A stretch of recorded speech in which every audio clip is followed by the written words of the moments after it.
time. So there are some instances. Sorry about that. That's definitely something that you want to consult with your accountant about for sure. Disclosure required if funding is not adequate. Okay, we want to know if the funding is not adequate, and that's good for the boards to know. We want to go over that with them and consult with them, and certainly bring in their accountants as well. And the banks often request a reserve for mortgage approval. And I know that there's something in the back end of the reserve study, and perhaps some of you have some questions about the new Fannie Freddie requirements, and so that'll come up at the back of the presentation. We'll definitely go ahead and cover that. So go ahead, Mary Ellen. Okay, what's a reserve study? The biggest thing, and this has come up actually in the last couple of weeks, the biggest part of the reserve study is a budget planning tool which identifies the current status of the reserve fund, as well as a stable and equitable funding plan to offset the anticipated future major common area expenditures. So sometimes the reserve studies get mistaken for a specification. It's not what it's really meant to be. And we will include in the narrative some recommendations of what you might want to do to your roadways or to your facades, and perhaps some coatings that you might want to think about. But again, it's not really a specification. Sometimes it can be confused for one. So it's really more of a financial tool than it is an in-depth inspection and or a specification. Again, those inspections that we do for the reserve study is to identify the useful life and the remaining useful life of those common elements, okay? So, you know, not to be confused so much sometimes as a specification, okay? Next one. Some of the requirements. Well, certainly a board's fiduciary responsibility to maintain and preserve the common property, right? You folks, there's probably board members on here, you want to get on the board and you want to be able to preserve those common elements and be able to pay for them, obviously, when they've reached the end of their useful life. The roadways, the sidewalks, those types of things, you want to be able to get done. Where do they come from? The association's governing documents. Very important that those governing documents are available, and certainly available to us while we're doing the reserve study. You know, many times the original public offering statement might have changed over the course of time, and then there's some years lapse before you get the reserve study done. So it's important we have those governing documents and we're able to review those to make sure everything is collected in the reserve study. Industry practice, obviously, from a reserve standpoint and national, they want to make sure that we're providing the right report to you, and any statutory requirements, if they exist. It's not always, doesn't always come into play, but it is certainly something to think about for us as reserve specialists that we want to consider. So next. What are the standards? I mentioned earlier about the Community Association Institute. So that's where my designation comes from. I am an RS and I get that designation from the Community Institute. And that's how we have to provide them with data and experience level of what we've done in terms of providing these reserve studies. So that's how we build the reserve study in accordance with their standards. Okay, what are the standards? AICPA Audit and Accounting Guide for Common Interest Realty Associations, which there are many. Chapter 3, Future Major Repairs and Replacements. Okay, we want to make sure, again, that we're collecting the correct elements. And later in the presentation, there's a sort of a little cheat sheet, if you will, maybe perhaps for someone new to reserve studies, or even trying to figure out from a board standpoint, hey, do we have all the common elements that we need to have in our reserve study? Maybe there's something in there you think you're paying for that you don't inherently have to pay for. Maybe it's generally, you know, a balcony, a deck, and maybe it is resident responsibility. So something you want to look into. Again, we'll get into that a little bit later. There's a little bit of a cheat sheet, kind of goes down a yes or no, until you get to the bottom of the chart, which will allow you to figure out whether it is or it isn't a common element. Next one. How to select the reserve provider. Well, you certainly want to select PS&S, right? But how do we select them? Certainly you want to have a reserve specialist designation, somebody with that. And generally all the engineering firms in the industry have those. We have 3 within our company here at PS&S. And so you want education experience, and you certainly want to pick up some references. And again, all the industry engineering firms will provide those to you. It is somewhat of a competitive market, but we feel like we provide the best one. Next one. What does a reserve study include? So now we get into the nuts and bolts of it a little bit, right? Reserve study at the top. Two important parts of that puzzle: physical analysis, financial analysis. So let's go ahead and go down that physical analysis first, left side there. So you have your component inventory. Again, that generally starts from your original public offering statement, okay? And it's very important that that first reserve study out of that POS is identified, because things sometimes change within the community as it's under construction. Sometimes those common elements change. They don't necessarily wind up on the POS, and yet that first reserve study will be based on the POS. So we want to make sure those common elements and the component inventory is correct as we move down that line. Number two, condition assessment. That's why we're on site. You'll see us walk the site. Again, just to go back what I said earlier, so let's just take roofing, for example. For a capital reserve study, we're not going to walk on every roof. That would be more of a condition assessment. We'd be happy to provide those proposals for you as well. But doing the roofing condition assessment, siding, we're going to do all those things from walking around the community. If you have a community that was built 25, 30 years ago, generally all the roofs are going to be in the same condition. We're going to get that information. We know how long the community's been there. It's a 30-year useful life on a roof, 27 years. We're gonna take a look at those from the ground level and see how much time you perhaps have left on there. We'll take some information from the community manager. Have you had leaking problems? Have you fared well over those 23 or 24 or 25 years? We'll take all that into consideration. Then we put the estimated useful life on there based on the condition assessment. But we do walk the community to assess those items. Life and valuation estimates. So we're going to figure out the life of the item, okay, and how much longer we think it's going to last. We walk the roadways, got a lot of cracking, a lot of transverse cracks and things of that nature in the roadway. We don't feel like there's a whole lot of time left. Well, wait a minute, we were supposed to, get 20 years out of these. Well, and our reserve studies will say, that it's based on providing maintenance to those items. So if they weren't maintained over the years, that may lessen the useful life on those items, okay? Let's jump over to the financial side, financial analysis, okay? We're gonna put a dollar figure to all those items: roofing, siding, sidewalks, pavement, all those things. If you have a large clubhouse, everything in that clubhouse is gonna be paid for by everybody in the community. You have a community pool, you're in a high-rise building, all those common areas, those hallways, 30, 40 floors all the way up, it's going to be paid for by everyone in the community, obviously. Financial analysis, so we're going to put a dollar figure to all those.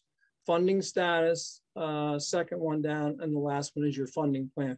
What is the best plan for your community? Is it full funding? Is it threshold funding?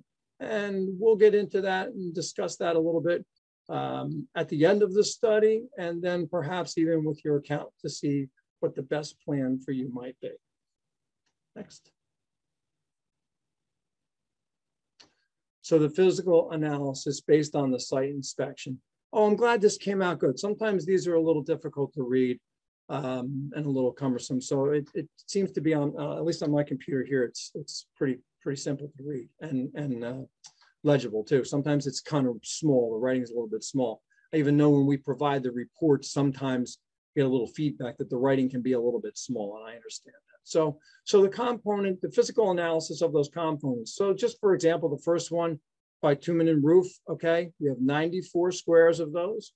Unit cost is $880 for a total present dollar value. So let's talk briefly about inflation. Does come up a lot with the reserve studies. We generally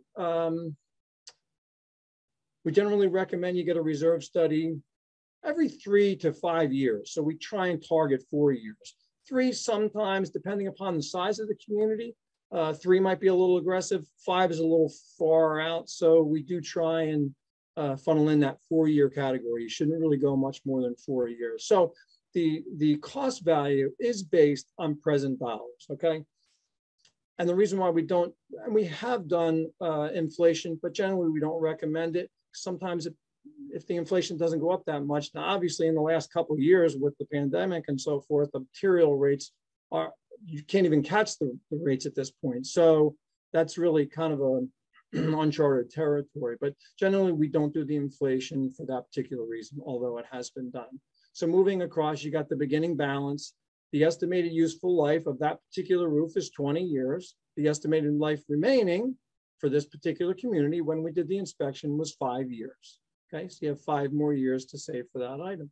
If you've been saving for it for 15 years, you'll be in good, you'll be in a good place when it comes time to save that. So going down the left-hand side a little bit, we have brick repointing, some of the things that you'll see on there. Balconies, have to have the balconies, balcony railings, concrete floor for the parking garage. This must be perhaps a high rise, the garage doors of that, and awning structures. And those are just a few of the building, that particular category is building structure and exterior. Obviously there'd be some interior, there'd be some site work, basins might be in there, lakes, things of that nature. So we'll have all those all broken down, but that's just a little snapshot of what all those lines will look like. And they're generally about the same. You can have your quantity in there, unit cost, and the reserve requirements for present dollars. Next one. The component inventory. This is the most critical part of the study, the task of selecting and quantifying the reserve components. And as I said earlier, coming out of that POS, we want to really make sure, and then from that first one on, you should be able to get reserve study updates and not a full reserve study. If you've got the components and everyone collectively agrees on having the correct components in there, you should only need a reserve study update 3 or 4 years out to update the costs of it. And perhaps your items are faring well. If you're maintaining things well, maybe we add a little useful life, something that had 10 years left on it, 3 or 4 years away from reserve study. Maybe we're only going to take 2 years off that if it looks like it's been been taken care of fairly well. So the critical part of that study is selecting those items, and that will could inherently really fluctuate your reserve study in a big way. If you're in a large community, we have a community that we're doing paving specifications for now. I think they told us there was 13 or 14 miles of roadway throughout the community. So that's a big, it's a single family home community, but that's a pretty big community. And it's a lot of roads to pave. So we want to make sure that the inventory is correct. We also want to make sure the quantities are correct as well of those roads. You have 13 miles of roadway. You want to make sure that we identify those well and that they're all correct. So next one. So selecting components, it's a little cheat sheet I was talking about. It's a flow chart for selecting reserve schedule components. So if you look at step 1, review the community documents and statutory requirements. Is the component part of the common elements? Obviously, if you answer no, it kind of goes right to the bottom, not an item on our reserve study. Oh, we answered yes to that. Okay. Step 2, is the component covered under the maintenance contract? We want to go over, yes, it is, or no, it's not. It's not covered under the maintenance contract. So we want to go to step 3. Is the component included in another part of the budget? No, it's not. We want to go to step 4. So we're trying to go down. And again, generally, this is more of a cheat sheet, perhaps for the board members and so forth. Maybe you're not really sure whether that item is on there. You want to go through that list. Is it part of your maintenance budget? Is it part of some other budget? And then once we get to the bottom, this item is a capital reserve item. Definitely want to put it on this sheet. So it's a little bit of a cheat sheet there. Not always used, but it's a good little tool to have. Next one. So the financial analysis, obviously one of the most important parts. This one is a little bit tough to read. There's a lot of information on there, but everything that moves down is really from a yearly standpoint. So this one looks like it was in 2018, okay? So it goes from 2018 for the next 30 years. It's going to give you the beginning balance. It's going to give you how much you have to spend every year on whatever components come due, okay? And then your ending balance, okay, what that year is. The highlights there that you'll see would perhaps be a low balance in a particular year. We want to identify that low balance.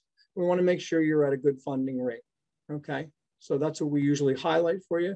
So you can identify that, and your accountant wants to identify that as well. Next one. Review the financial analysis. So the funding status, percent funded, and select the funding plan. What is the funding plan that really inevitably fits your community? And it's not a one size fits all. You know, as I said, we can go with a full funding, or we can go with a threshold funding. We generally don't, there's baseline funding. Mary Ellen, go to the next slide. It may have that on there. Funding plan. The association plan to provide income. There you go. So full proportional funding, baseline funding, and threshold funding. Those are really the three funding options. We generally don't require baseline funding. That's at a low or zero balance. We don't certainly want to do that. We almost always recommend full funding, which is always best for the community, but threshold funding can be used as well. And again, depends upon the size of the community and what that community really needs. Maybe you've got 5 or 6 years before you need any components replaced, and they give you a little time to accumulate funds. So threshold funding can be used and is used frequently to, to fund the reserve. Next one. How often should you review the reserve study? I said earlier, okay, you want to review it every year.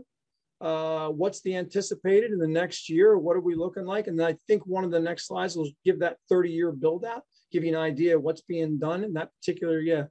Very good. Go back for 1 second, Mary Ellen. I want to hit that. Yeah, okay, what happened, right, important. What happened in the last year? What's happening next year? And did the actual funding match the proposed funding? Perhaps something happened and something came up. You couldn't replace the roads this particular year. You couldn't replace the all the core or carpet that you wanted to replace, and you were able to get another year out of it, or 2 years, or whatever that looked like. Again, maybe something else came up. Maybe you're in a high rise and the boilers unexpectedly needed to be replaced. So there are things that happen. You want to identify those things that happened the previous year and perhaps what could be happening the following year, and prepare for those things. So did the funding match the proposed funding, and what happened there? Okay, go to the next one.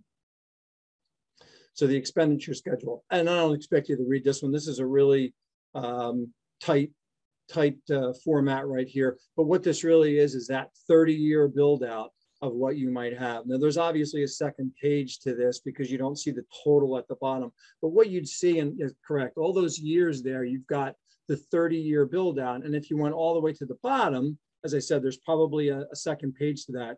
It would give you the funding requirement for that particular year. So in that first year there, I think it's $34,000 for the retaining wall, okay? And then you follow that down and you have, it's hard to see, the basement apartment that's being done, and a couple of those other items on that far left-hand column. And that's the first year of the reserve. So if you follow that all the way to the bottom, that would be your total expenditures for that particular year. You may catch a year, 2 or 3 years that you don't have any expenditures due, okay? Give you a chance to accumulate funds, always gives the community a chance to accumulate some funds. And maybe there's something that we, as we get to the end of the reserve study, do we want to review this with your accountant, and perhaps maybe we can push off a particular year of that. Again, those bigger items, again, maybe you're in a high rise and the roofing needs to be done, but you really don't have any inherent leaks. We want to try and get another year out of that. That extends that useful life, and that chart there will spread those things out. I see that 1 year, about 10 years in, there's a lot of components being replaced that year. So those are things that we try to avoid, having all of those things done in 1 year. Next one.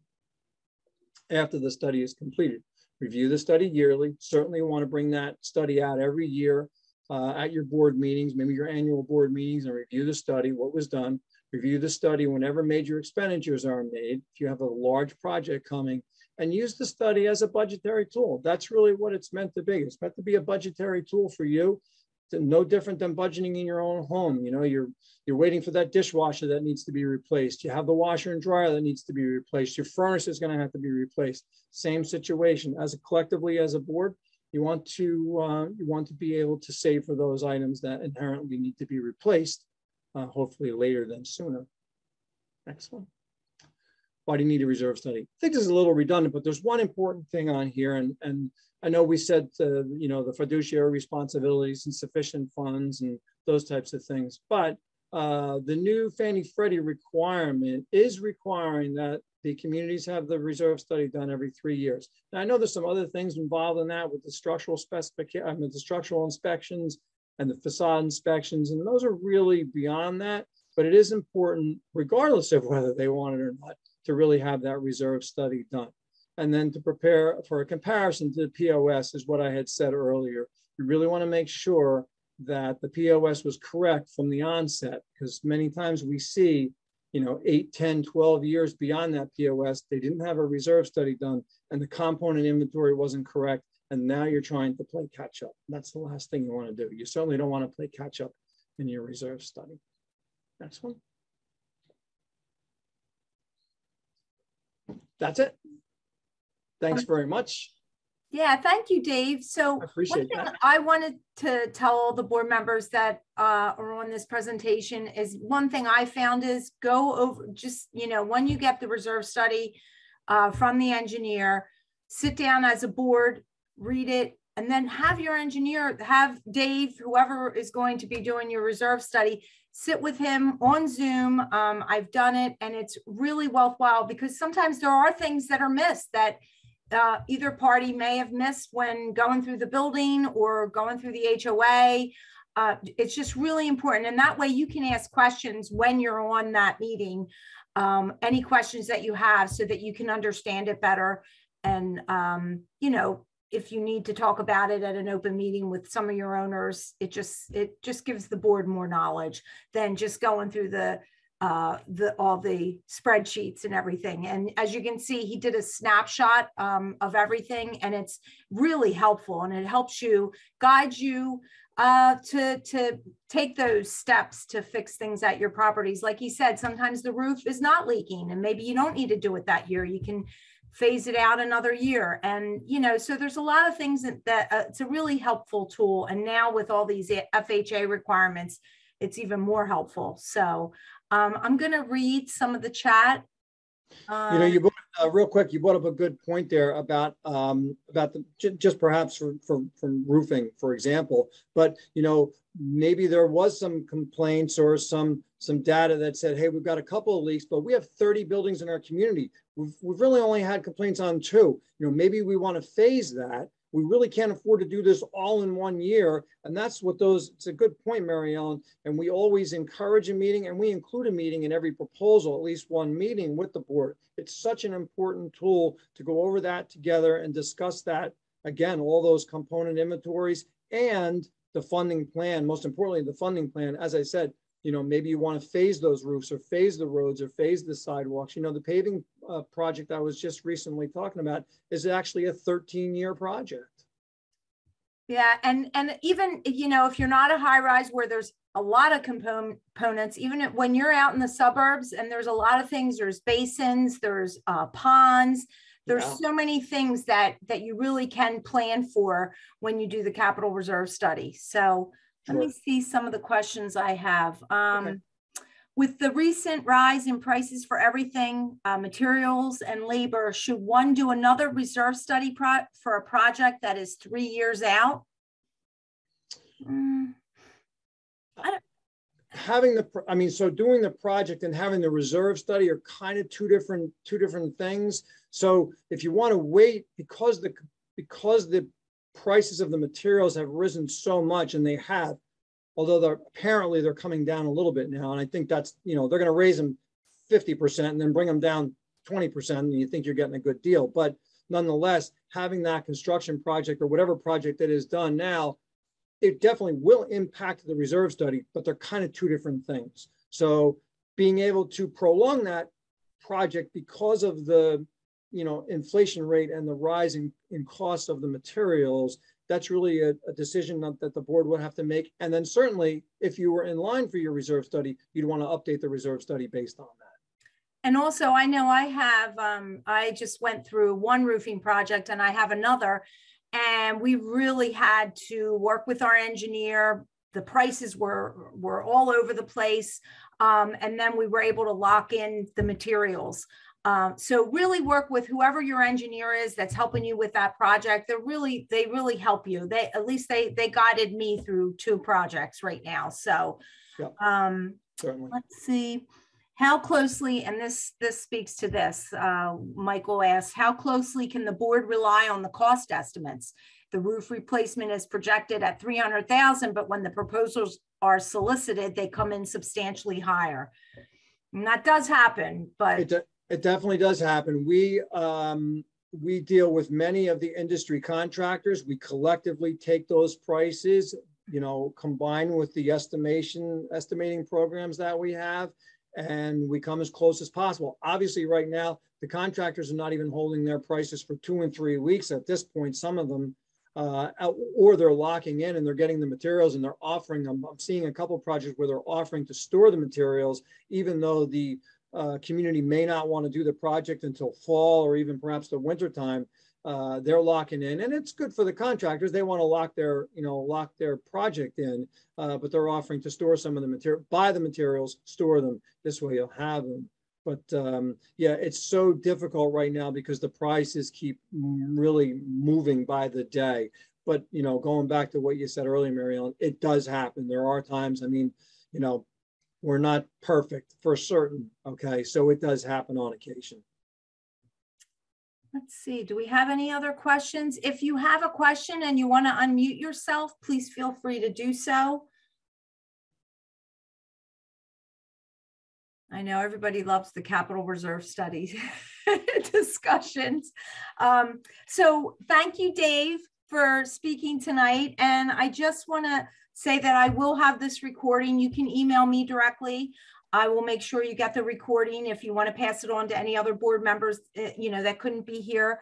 Our next board member roundtable is going to be a board orientation. That's in July, on July 11th. You'll get invited.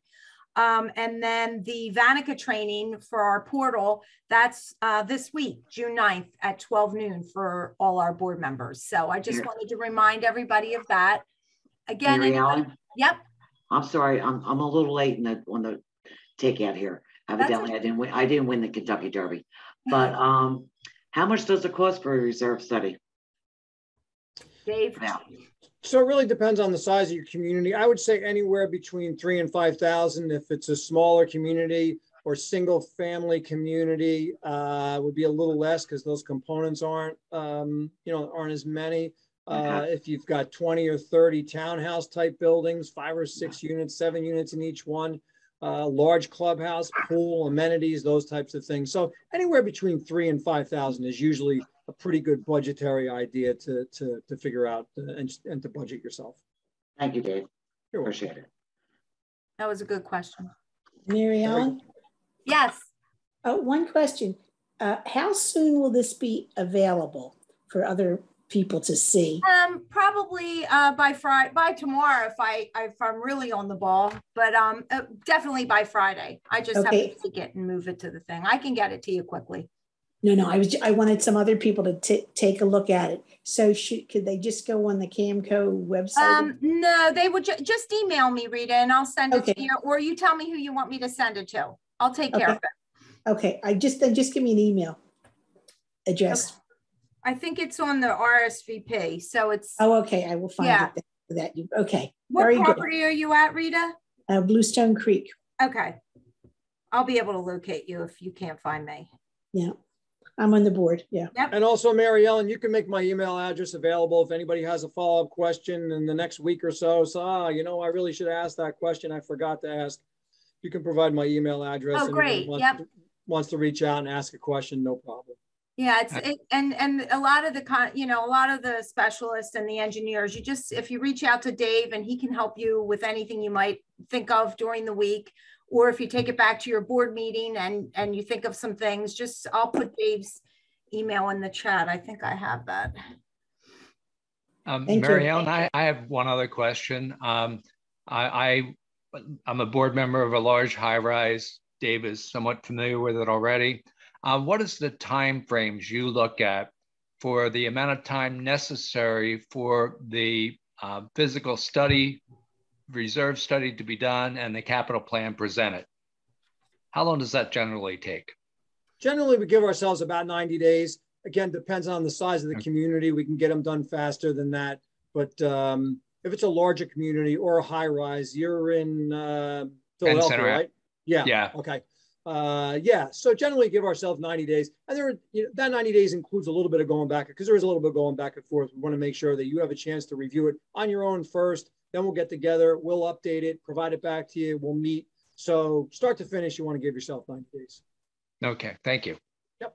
Mary Ellen, I had a question, just kind of on the housekeeping of getting these recordings out, because I know you said you could email them to people, but the invitations for these always say that they're on the website, the company's website and YouTube channel. And I've looked at both of those places and they are not current by any means. So either those should be kept up, or it's been a couple of weeks since I looked, but there weren't on the YouTube channel. There certainly weren't many. Yeah, we did upload a lot, so I'll double check tonight. Yeah, we usually have the link. It's on a separate section, because I did check that, but I'll look tonight. And is that Joe who's talking? It's Joe, this is Joe Back in Green Tree Summit.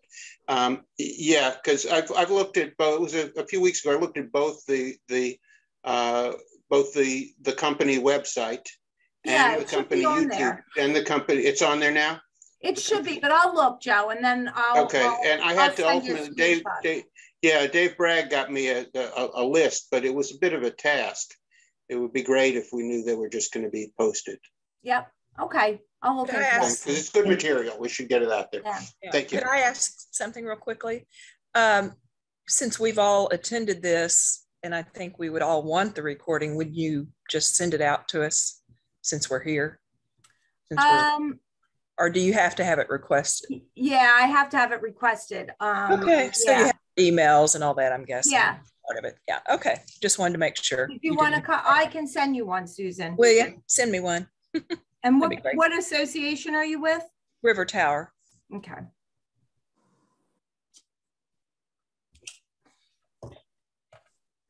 All right.